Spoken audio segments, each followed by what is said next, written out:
O'g'lim, senga o'rgatishim shart. Har bir ota o'z farzandiga o'rgatishi shart bo'lgan narsalardan biri bu so'nggi manzilga kuzatish. Dada, men qo'rqyapman. Qo'rqma bolam. Diqqat bilan eshit.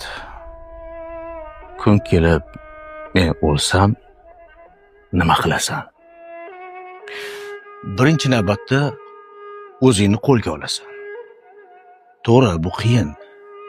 Lekin o'zingni qo'lga olishing shart, chunki sen erkaksan. O'lim bo'lganiga ishonch hosil qilsang ham tez yordamga qo'ng'iroq qil. Qarindoshlardan birinchi galda amakingga xabar ber. Yotiqlik bilan gapir. Masalan, dadamni mazasi qochib qoldi, deysanmi? Oiladagi ayollarni o'zing nazorat qil.